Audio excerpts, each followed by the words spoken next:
2, 1. Ladies and gentlemen, we are back here broadcasting live from Building Blocks at the Jaffa Port here in Tel Aviv.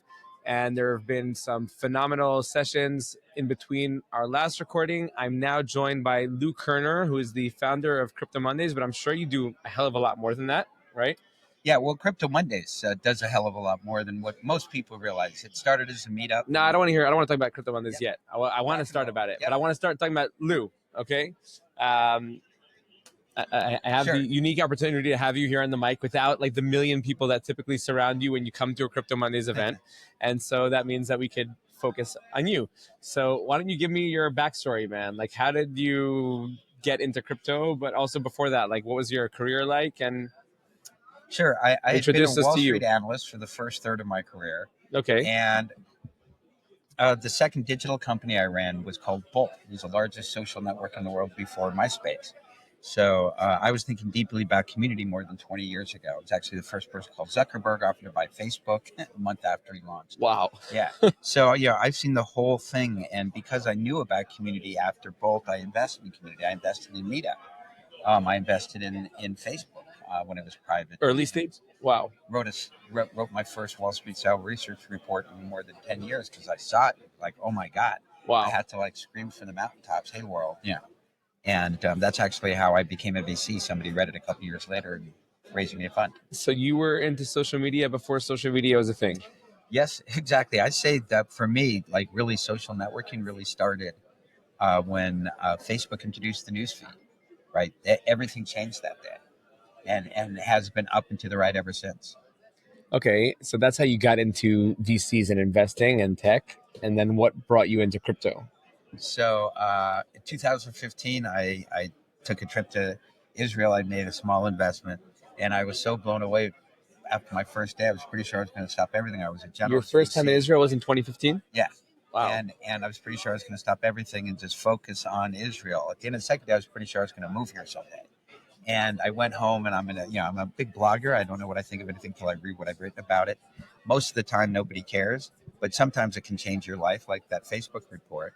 And another time it changed my life is I came home and I wrote about my 10 days in Israel and oh my God, and what I'd seen. And it became the most read thing I'd ever written in 24 hours. 3 days after I wrote it, Netanyahu shared it on Facebook. Wow. 1 second. What did you see when you came here that like caused you to be blown away? Was it like a specific person, event? I saw a level of innovation and an ecosystem of supporting trying, right? This is ends in failure obviously a lot, and failure is not considered in any way. The failure here for a lot of people is the not trying. Yeah, right. Absolutely. And the government. I always tell my kids, like, if you don't fail, then you're not going to succeed either. Exactly. And so, I mean, and what I saw here was, again, this was 2015. So, right, the book had been written in 2009, and I actually made my investment was because I want to brag. But the book, you mean the Startup Nation book? Startup Nation book, yeah. I started the first tech subgroup at APAC. I was the president. I started the group. I'm like, when I got home, I'm like, hey, have you heard of Mark Zuckerberg? And today, like 4 presidents later, the president is Safa Katz. Wow. Okay. So you are, I guess, part of the Startup Nation story in a sense. Yeah. I mean, I'm a Zionist. But that was your Israel story. You didn't tell me your crypto story still. So I'd gone down the rabbit hole 13, 14 deep enough that the Wall Street Journal had wrote a story on Bitcoin, quoted me as Wall Street's Bitcoin expert, which was nice. I was like asked to talk at like the biggest crypto conference in the world, BTC New York. And but I looked at it, but I didn't see it. And the whole time the price was going down. I think it's a lot harder to see. What was the price then, just to place us? I don't even remember. Because I didn't buy it. Everybody remembered. Oh, you didn't have any. I had to deeply when you have a piece of the pie, it's ingrained in you. I think I could tell you almost every. Yes. No, I can tell you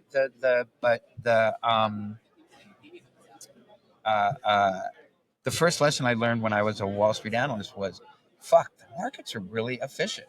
Who knew? And then I learned a story about eggs, because I'd heard about eggs, and I'd been on Wall Street a couple of years and I'd heard about eggs. But I didn't quite understand what edge was until my last 4 years. I was an equity analyst at Goldman Sachs. And I got there, and my first day, the head of research welcomes me. He says, "Hey, welcome to Goldman Sachs." And he hands me a piece of paper. He says, "Your job is, when you get an idea, you call these 10 people in this order. Good luck." I remember leaving the office going, "I can do that." And so a couple months later, I get an idea. I call the first guy. "Oh, great idea." He says, "Great idea, great idea." I call the other guys, basically the same thing. This goes on for like 10 months. Every time I call the first guy, "Great idea." The sixth time I call him, he said, "For the first time you started calling me, I think you're wrong." And I said, "Well, I think you're wrong." I told him why. And he said, "Look, we can agree to disagree." He said, "But for the first time since you started calling me, I'm only going to put on half a position." And I said, "Well, I don't understand. If I'm wrong, why do you put on any position?" And he said, "Because you have a piece of paper in front of you with 9 other names on it, and they're too stupid to know you're wrong." What was that idea though that he was pushing Edge. back on? It was Edge. I don't even remember, but this guy today he owns the New York Mets, which he bought for a few $billion, right? So questionable if that was a good investment or not. No, I'm a Mets fan, so yeah, it's been a great investment, right? It's been like the great American investment over the last, like, my lifetime has been sports teams. It's like, I think they really. Oh yeah, I definitely think they go up a meaningful percentage more than like NASDAQ. Really? Yeah. 20, Interesting. 30, 50% more on average. Wow. Yeah. Okay. I mean, I guess if you bet on the right teams. Any team, because even the sucky teams all get a part of this massive media franchise. Wow. Yeah. Wow. I never thought about it that way. The sucky teams, like Major League Soccer. Fuck crypto. Maybe I should get into sports tech. Yeah. Major League Soccer's happened in the U.S. and like the biggest team with the biggest crowd is Portland. Wow. Who would have thunk? You've just opened my eyes to like a whole new thing that I never thought about before. Okay, Lou, you still haven't given me your crypto story. So, fast forward, June 29th, 2017, I held a conference call on ICOs because they were going up and to the right. I didn't quite know what was going on. I had 4 of the smartest people. I had Bancor, who had just had the biggest ICO. I had Tezos, who the next week had even a bigger one. And on the call, somebody said something, and I saw the crypto light. I've been crypto 24/7 ever since. What I saw was, for the first time in history, we have a tool set to solve for the man in the middle. I'm sorry, we have a tool set to solve for the community instead of the man in the middle, who fucks us 100% of the time. And I was just, to finish the story, I was in a manic state for 3 months because I had seen the future, but it was fuzzy. And what do you mean? Well, I had seen that this community thing, and I'd seen Bitcoin, but I didn't quite. Which part was fuzzy? Just because it wasn't clear to you, or you felt that the ecosystem wasn't like mature enough yet? No.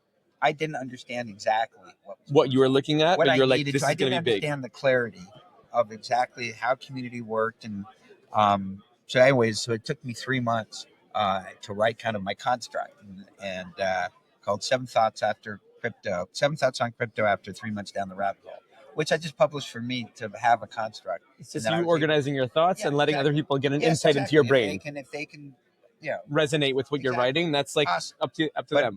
But I have found if I write for that, then I'm going to be disappointed the vast majority. And how did that piece perform in relation to your Netanyahu piece? It was read a lot more. It was the most read thing tag crypto on Medium for 3 days. Wow. After which, according to Medium, I was the second most influential crypto blogger in the world, which I said did 2 things. One, it made me a guy in crypto, which was awesome. And the second one is it proved the first of my 7 thoughts on crypto, which I still believe true today, which is nobody knows anything.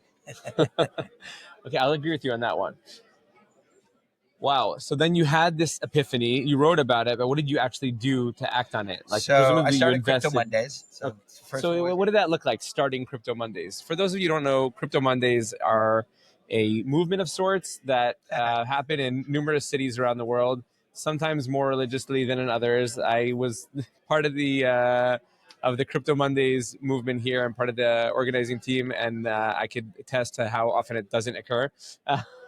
But there are definitely a lot of good intentions behind it. What is Crypto Mondays really, and where is it most active, and how can people get more involved in Crypto Mondays, and why, perhaps you could tell us, are they not happening here on a weekly or at least monthly basis? So I started Monday. Well, I've been. It's funny. We just had Gordon Einstein on before, who does Tech Tuesdays. Sure. So we should have done it chronologically. We started with Monday. Anybody out there who's listening who does some kind of tech event on Wednesdays could come on next. I would never come on after Tuesdays. Anyway, so I told you I had invested in Meetup, so I'd actually started meetups uh, a long time ago, and by the time I got in crypto, I started a few meetups, and one day, a few months after I'm in crypto, I get an email, "Hey, you do meetups? We're a bar restaurant. If you want to do a meetup in our bar restaurant, we'd be happy to host you for free." Okay. And so I thought about it 2 seconds, responded, "Hey, thanks for your kind offer. But what I'd really like is 10% of the bar on every Monday till the end of time." And they said, "Great, when can you start?" And we started at January 2018, which is literally the peak market cap. We had 300 people at the first one. I had never had 300 people at a meetup before. The next week we had 350 and 3 TV crews. Decided to blow it out around the world, but decentralized. You run your crypto Mondays. What made it so successful? Was it the content? Was it the people? Was it the idea of having something consistent? People wanted, there was something going on, right? All of this wealth had been generated out of thin air from nothing. And people wanted to know what was going on. And there were, like I had been on Wall Street for many years. I'd done other things. People like, I had built an audience, and obviously there was an incredible demand at that time for providing this kind of environment. I didn't have any speakers when I started. I just wanted to hang out with other people as passionate about me, just to talk about it. I knew it was all about community. I just wanted to hang with my community. So there's no agenda. Just come meet other people and let's have fun. Yeah, we had, like literally. I mean, I remember the first one I got up and said a few words on, a chair. Wow. Okay. So that was how it started. And then how did it become what it is today? And that is, the second one, after the second one, decided to blow it out around the world. You started. Also, sorry for going back, but why Monday? I know in the States, people don't work on a Sunday. They called. They sent me an email if you want to do a meetup on a Monday. So I just responded to the email, right? That's how it all started. Out of that, right? I totally believe in the interplay of karma and random. Okay, so karma's been good for you. I think karma's been, what it is to all of us. I think karma's been fair to me. I like to think. Cool. Yes. My ex-wife thinks I'm lucky. Luck, karma, it's all the same. Wow. Yeah. Okay. So how did it? So how did it? So anyway, actually, I started LA, and then Caitlin Arzu happened to be in New York when we started. She lived in London, so she started London. Mike Lamar was in London and went, and he started Paris. And so it was, as you said, it was really a movement. And when I started it, I had no rules because we're decentralized. Why would you need any rules? But after about 6 months, when we had 10 chapters, I needed to institute one rule, which still holds today. And I think it's the key to our success. And the one rule of Crypto Mondays is you are not allowed to email me and ask me permission to do something. What part of decentralization didn't you fucking understand?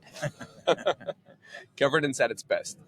Yes, exactly. Okay. And how many times I was asked, "Hey, is it okay to throw a Crypto Mondays on a Tuesday?" That sounds sacrilegious if you ask me. Wow. Okay. You know what it is? Not worthy of my time to answer. Okay, so it's definitely exploded beyond. Yeah. So today, I've seen events. I don't pay anybody to do it. The question I get asked the most is, "What's the business model?" And the business model truly is the more you give to the community, the more the community takes and multiplies it and gives it back, right? And and so it waxes and wanes, in different cities, around the world, as the opportunity for people to monetize their time or even get people to come, right? I mean, it's a lot more fun to do these during a bull market, right, than during a bear. And, people, it's harder to make money. And so, obviously we realize sometimes, there's some chapters like London that, have never missed a beat. Really? In all the years. Yeah. I mean, wow. Crushed it. And come rain or come shine. And a number that, have really, Stamford, Connecticut, the guy who really just blew it up there. Like the second time I went, it was even better than the first, which was awesome. I go up to him and I go, "Sebastian," how do you know how to do this? And he's like this 6-foot guy, looks like he walked off the cover of GQ, and he gets a big smile and he goes, "Dude," he says, "I used to throw the best parties in college." And that's done that. Exactly. So how does it work? Is there if I want to do a Crypto Mondays this Monday, could I just do one?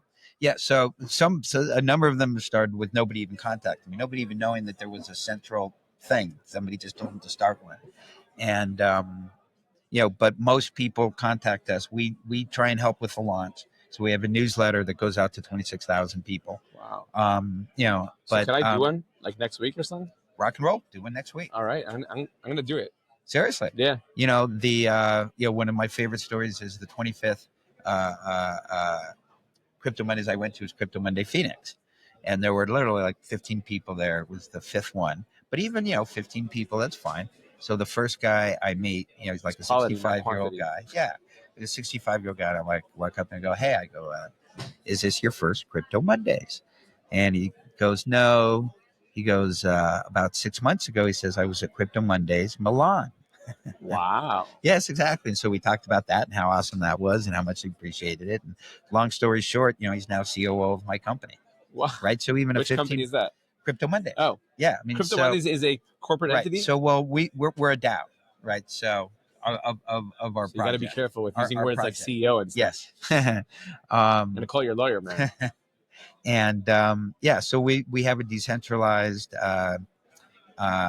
advisory service with more than 300 Web3 experts, and we have so many experts. In a blockchain LA Blockchain Summit a bunch of years ago. It was in the ideation phase. I didn't realize that it materialized. That was a while ago. Yeah. Yes, it LA was. Blockchain Summit.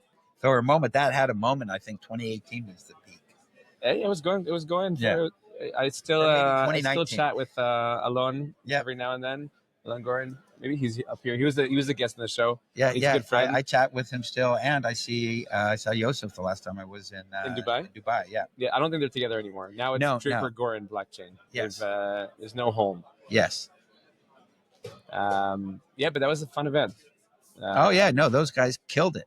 Actually, the second year they did it, we did a security token summit. Yes, I remember. At concurrently. So they had all this extra space and security tokens. I thought were going to be a thing.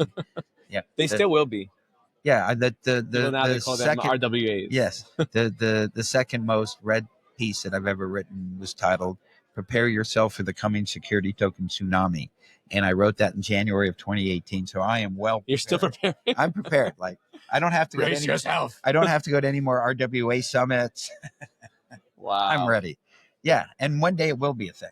Okay, it already is a thing. Yes. Actually, I've been hearing some of you talk about RWAs all the time, and unfortunately, it's a faulty model, predominantly because of the regulatory challenges that companies need to face coming into the space. Right? It's very expensive to be compliant, and once you are compliant, there's very few users who actually are able to come to your platform. However, I met a guy last night. We put on an event, the Yalla Bitcoin event was co-sponsored by my firm, DLT Law, together with Starkware and New Hedge. And I met this guy, and he's like, I do RWAs. I'm like, oh, you do RWAs? You're trying to do RWAs. I said to him, I was like being, his asshole Israeli that I am, educating people that I don't even know. And he goes to me, no, I actually am. And he had actually a very unique sort of hybrid model where he basically tokenizes not fractional tokens for each real world asset, but has an NFT representative of a piece of jewelry or whatever, fine metals, and it's a token that's redeemable, that it gives you the ability to redeem something from somewhere, and it actually simplifies this thing a lot on the regulatory side. And I think that we're gonna see things in that fashion, from easier to harder. But I agree, there will be a tsunami at some point. Yeah, with NFTs as well. So they had a rough May they rest in peace. There was one year you came out of NFT NYC at the peak, and they literally all the billboards in Times Square were all. I was up on a billboard when I was there. Exactly. They put all the speakers up. Yeah, I was this is awesome. That was a moment. Yeah. People say they like bear markets because that's when the real building gets done. I say that all the time. I prefer the bull. No, the bull is fun, but the bear allows you to see who is swimming naked the whole time. Yes. So the guys who are still standing throughout the bear are the ones who you want to bet on for the next bull. Agreed. The what am I? I did 26 episodes of a podcast. Stablecoins are killing it in 2020. And because I wanted to meet everybody. You're always ahead of your time, man. And on social media, on RWAs, on stablecoins. Yeah, I was right. Now they are totally killing it. Yeah. And so anyways, my one of the investments that came out of that was I made an investment in this company called Stablecoin as a service, and and it was a real struggle for them. It turned out all the money in stablecoins went to 2 companies, and so these guys had a model. They were executing it, but it was a struggle. And then one day their custodian gets shot, and now That'll do it for you. And now they don't have any business, and so the government shot, and so they call an emergency board meeting. And they say they're going to go into cockroach mode. They're gonna what? Go into what's called cockroach. Okay. Mode, What does which that mean? Means we're Cockroach going mode. We're going to ensure our survival, right? Cockroaches survive fucking nuclear blast, right? So if you go into cockroach mode, we're going to survive. We're going to stop spending everything. We're going to fire everybody. Whatever it takes to not go out of business. Yeah. We are going to not go out of business, even though our business has been decimated. And they said to the board, for those of you board members who haven't been with us that long and who I wonder if these guys can survive cockroach mode, you should be aware that this is not our first cockroach mode. So it turns out it's hard. Okay. For everybody all the time. Yeah. And now they're scaling, and now they figured it out, a massive pivot. Cool. Could you name drop, or we're not talking about who they are? Yeah, it's called D-Trinity. D-Trinity. Yeah. Okay. And they have a super interesting. They have what is effectively the first. Everything we've done is incentivize the depositors and pay them a higher interest rate so they deposit more. And what they're doing is incentivizing the lenders. So the people who are borrowing pay lower borrowing fees. Wow. And it turns out that people like paying lower borrowing fees, so they're growing very fast. Very cool. Yeah. So it's something new. Always something new. All right, man. Thank you. This was really nice. I appreciate you joining me today. To catch up. And I am going to host a tech Crypto Mondays. Crypto Monday. I would love to get you out there if you happen to be in the country. If not, this is to do Crypto Mondays where? It's going to be in Modiin. In Modiin. Yeah. Yeah. So where nobody is. No, we actually have a very small. I'm not doing Shabbat in Modiin. Are you on Friday? Shabbat? Yeah. Well, why don't you come for a meal? Oh, actually, I'm not home for Shabbat. Yeah. But thanks for the invite. So you'll just leave the key on the doorstep. We'll let ourselves. And I have a friend who just built a co-working space, and he's looking to bring content and make events. And I'm like, you know what? We're gonna do Crypto Mondays. So wait, how long are you here for? I leave Saturday. Fuck, man. Yes, I thought we do a Crypto Monday. Yes. But I will be back. Let's talk about it. Okay. So I'm going to be in Dubai for Token 2049, and that's in 6 weeks. So I know. I'm going to be back in the area. So okay, we'll be in Vegas. I can swing by. Yeah. We're going to do big Bitcoin. Okay, awesome. Yeah, so Bitcoin first of Crypto all, Mondays. I'll come be to that. broadcasting from our booth at Bitcoin Vegas. So okay, why don't you broadcast from Crypto Mondays Vegas? Awesome. There's actually a big. I'm landing Monday morning, so there's a big on Monday, a big golf tournament my friend's putting on. If you want to come, you can. All right, hook me. I'm not they would a love big golf fan, but but it's going to just be people from crypto, right? That's what we're here for, man. For the schmoozing. Exactly, and for the help in the industry, it's appreciated. Lou, up here, man. Thank you so much. This is great.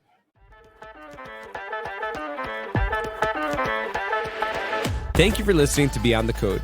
If you enjoyed this episode, make sure to subscribe, share with your friends, and to tune in again next week for more fun and insightful conversation.